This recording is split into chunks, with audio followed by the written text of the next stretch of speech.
జై శ్రీరామ్, అందరికీ నమస్కారం. వెల్కమ్ టు న్యూస్ అఖండ. నేను మీ కస్తూరి శ్రీధర్.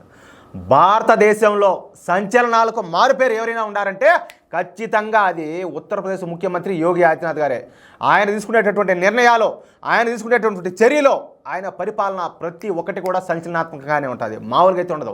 యోగి ఆదిత్యనాథ్ గారి గురించి మరొక అద్భుతమైన న్యూస్ అయితే మళ్ళీ నేను మీ ముందుకు తీసుకొచ్చిన. దయచేసి ప్రతి ఒక్కరు కూడా ఎక్కడ ఈ వీడియోని స్కిప్పులు పట్టకుండా వీడియో అంతా జాగ్రత్తగా చూడాలని చెప్పేసి మిమ్మల్ని అందరినీ కూడా సవినయంగా వేడుకుంటా ఉన్నా. ఉత్తరప్రదేశ్ ముఖ్యమంత్రి యోగి ఆదిత్యనాథ్ గారు మరొక సంచలన నిర్ణయం తీసుకున్నారు. తీవ్రవాదులకు మద్దతు పలికేటటువంటి జిహాదీలను తొక్కిబట్టి నారదీస్తున్నారు. చేయాల్సిన పని అది. చెప్పినా కదా, వీళ్ళు ప్రపంచానికే ప్రమాదము.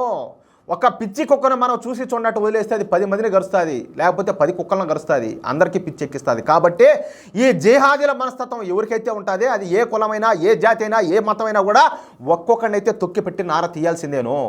అంతే, దాంట్లో డౌటేలా.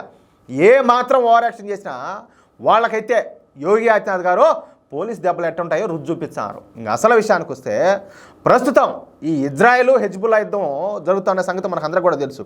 అయితే 4 రోజుల క్రితం ఈ ఇజ్రాయెల్ ఏంటంటే లెబనాన్ రాజధాని అయిన బీరట్ మీద దాడి చేసి హెజ్బుల్లా తీవ్రవాద సంస్థ సుప్రీం కమాండర్ అయినటువంటి హసన్ నస్రుల్లాను లేపేసే సంగతి మనకు అందరూ కూడా తెలిసిందే.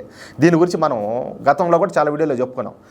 ఎక్కడో భూమి అడిగినా, అంటే అండర్ గ్రౌండ్లో పోయి దాక్కుని ఒక సొరంగంలో దాక్కున్నటువంటి ఈ హసన్ నస్రుల్లాను బంకర్ బస్టర్ బాంబులను ఉపయోగించి ఇజ్రాయెల్ వీడిని అయితే లేపేసింది.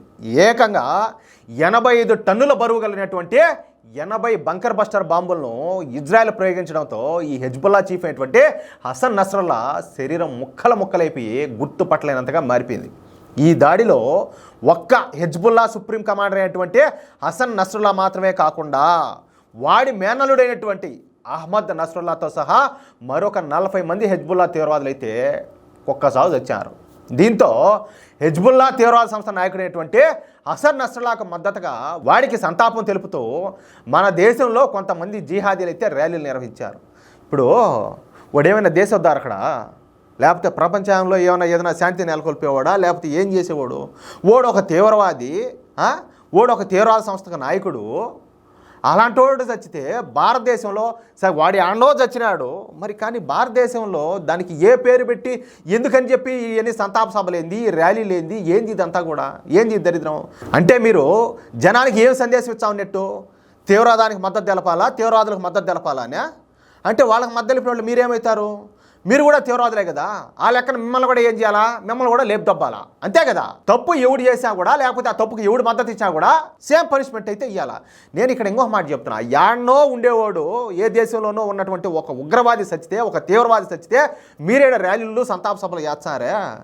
ఎన్నోసార్లు, కొన్ని వందల సార్లు పాకిస్తాన్ తీవ్రవాదులు మన దేశంలోకి చొరబడి ఎన్నో దారుణాలు అయితే చేశారు. కానీ నేను మళ్ళా చెప్తున్నా, ఒరే నాయనా, మేము కూడా ముస్లింలమేను, మేము కూడా ఈ దేశంలో ఉన్నటువంటి వాళ్ళమేను, మేము కూడా ఈ దేశాన్ని ప్రేమిస్తాము. కానీ మీరు వచ్చి మా దేశం మీద ఎట్లయితే మీరు దాడి చేస్తారని చెప్పి ఎంతమంది అడిగినారు? ఎంతమంది ర్యాలీలు చేశారు? ఎంతమంది దీన్ని మూకుమ్మడిగా ఎంతమంది వ్యతిరేకించారు? ఒకసారి చెప్పండి. నేను ఇప్పుడు ఇంకొక మాట చెప్తా. ఒక అబ్దుల్ కలాం గారు ఉన్నారు. ఆయన్ను ఎవరు కూడా, ఏ కులం వాళ్ళు, ఏ మతం వాళ్ళు ఎవరు కూడా ఆయన్ని వ్యతిరేకించరు. మరి ఆయన ముస్లిమే, ఆయన అంటే అందరికీ అభిమానమే. ఆయన ఎందుకు వ్యతిరేకించారు తెలుసా? ఆయన దేశభక్తుడు. నేను ఇంకొక మాట చెప్తా. ఎంతోమంది ఇండియన్ ఆర్మీలో కూడా పనిచేసి తమ ప్రాణాలను కూడా ఈ దేశం కోసం దారపోసారు. ఎంతోమంది ముస్లింలు ఉన్నారు, క్రిస్టియన్లు ఉన్నారు, వాళ్ళలో కూడా 100%. మరి వాళ్ళందరూ దేశభక్తులే. వాళ్ళందరూ తీవ్రవాదాన్ని సపోర్ట్ చేస్తారా? చెప్పాలంటే వాళ్ళే గొంతులు కోస్తారు ఇలాంటి వాళ్ళందరికీ కూడా. కానీ మరి ఇదేంది? ఇది ఇప్పుడు ఉన్నటువంటి యువతరాన్ని ఇది పెడదవ పట్టించట్టే కదా ఇదంతా కూడా. ఖచ్చితంగా ఇది తప్పు, ఎవరు సమర్థించే విషయం కాదు. తప్పు ఎవడు చేసా, అది ఏ కులవాడైనా, ఏ జాతీయుడైనా, ఏ మతముడైనా కూడా దేశానికి వ్యతిరేకంగా, లేకపోతే దేశ వ్యతిరేక శక్తులకు, ఇలాంటి ఉగ్రవాద శక్తులకు సపోర్ట్ చేసేవాడు చాలా ప్రమాదం. చెప్పాలంటే మన దేశానికే కాదు, ప్రపంచానికే ప్రమాదం. వాళ్ళంతా కూడా ఖచ్చితంగా వాళ్ళందరినీ కూడా చేసే పని అయితే చేయాల్సిందే. ఇంకొక విషయం ఏంటంటే, ఇక్కడ ముఖ్యంగా కాశ్మీరు మరియు లక్నోలలో భారీ ర్యాలీలు నిర్వహించారు. దేనికి? ఈ హసన్ నస్రల్లాకు మద్దతుగా. ఇంకొక విషయం ఏంటంటే, ఈ లక్నో నగరం ఉత్తరప్రదేశ్లో ఉన్నది. అందులోనే ఏంటంటే, ఈ లక్నో నగరం ఉత్తరప్రదేశ్ రాష్ట్రానికి రాజధాని అనమాట. ఇక ఈ ఉత్తరప్రదేశ్ రాజధానిలోనే హెజ్బుల్లా తీవ్రవాద సంస్థకు అనుకూలంగా, ఇజ్రాయెల్కు వ్యతిరేకంగా పెద్ద ఎత్తున ర్యాలీలు అయితే నిర్వహించారు. అంతేకాకుండా హెజ్బుల్లా తీవ్రవాద నాయకుడైనటువంటి హసన్ నస్రల్లాకు సంతాపం కూడా తెలియజేశారు. నేను ఇంకొక మాట చెప్తా, మొన్న కూడా ఈ మధ్య కూడా చూశాను నేను కొన్ని వీడియోస్లో, హైదరాబాద్లో కూడా ఈ పాలస్తీనా జెండాలను ఎగరేశారు. భారత్ మాతాకి జై అనాలంటే వీళ్ళకి వాళ్ళని బరువు. ఇంతకు వీళ్ళు ఎవరికి పుట్టుంటారో తెలియదు. నిజంగా వాళ్ళు భారతీయులకే పుట్టుంటే మరి దేశభక్తి ఉండాలి కదా, కానీ లేదే. భారత్ మాతాకి జై అనరు, జై హింద్ అనరు, కానీ జై పాలస్తీనా అంటారు. మరి ఎవరికి పుట్టేట? పాలస్తీనా వాళ్ళకి పుట్టేట, లేకపోతే పాలస్తీనా నుంచి మీరు ఏమైనా వలస వచ్చినారా? ఏమి జరుగుతుందిరా అసలు ఈ దేశంలో? ఈ దేశంలో పుట్టిన ప్రతి ఒక్కరు కూడా మేము భారతీయులు అని చెప్పి గర్వంగా చెప్పుకుంటారు, ఈ దేశాన్ని ప్రేమిస్తారు, అవసరమైతే ఈ దేశం కోసం ధనమాన ప్రాణాలు కూడా దారపోస్తారు. కానీ ఈ దరిద్రం అంతా యానించి వచ్చింది మనకు. నేరుగా వీళ్ళు ఏంటంటే ఒక తీవ్రవాద సంస్థకు సపోర్ట్గా నినాదాలు చేస్తూ ర్యాలీ చేయడంతో ఇక ఉత్తరప్రదేశ్ సీఎం యోగి ఆదిత్యనాథ్ గారు ఊరుకుంటారా? అస్సలు ఊరుకోడు ఆయన. ఇక పోలీస్ యాక్షన్ అయితే స్టార్ట్ అయిపోయింది. ఈ జిహాదీలు ర్యాలీలు చేసి ఇంటికి పోగానే పోలీస్ యాక్షన్ను ఉత్తరప్రదేశ్ పోలీసులు అయితే ప్రారంభించారు. ఇంకా అందులో ఉత్తరప్రదేశ్ పోలీసు వాళ్ళు అంటే ఎట్టుంటారా, నెక్స్ట్ లెవెల్. ఇంకా వాటి వాళ్ళ మీద ఎటువంటి ఒత్తిళ్ళు ఉండవు.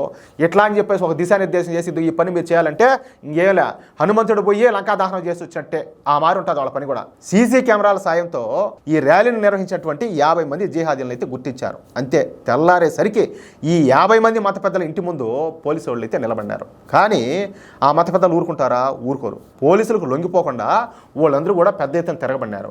ఇక ఉత్తరప్రదేశ్ పోలీసులు ఇంకంటే వాళ్ళు తిరగబడితే ఇంకా పోలీసు వాళ్ళు వీళ్ళ పవర్ ఏంది వీళ్ళు చూపించాలి కదా. కాబట్టి తామంటే ఏమిటో జిహాదీలకు రుజు చూపించారనమాట. తమ లాఠీలకు పని చెప్పినారు.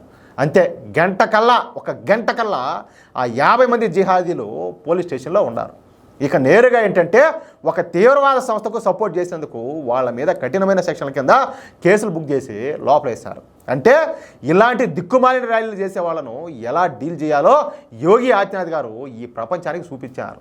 ఈ మధ్య ఒకసారి అక్రమ వలసదారులను ఏ విధంగా అరికట్టాలని చెప్పేసి ఎవరు బ్రిటన్ ప్రధాని ఆయన పోయేసి ఇటలీ ప్రధాని అడగాలని చెప్పి పోయినాడనమాట.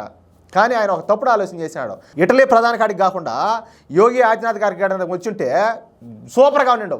మామూలు కాదు, ప్రపంచంలో ఆయన చెప్పినట్టు ఎవరు చెప్పలేరు. ఆ మాట చెప్తాడనమాట సలహాలు. అది ఈ దెబ్బతో ఇకపై తీవ్రవాదానికి మద్దతుగా ఏమైనా ర్యాలీలు తీయాలంటే జిహాదీలు వణకాల్సిందే.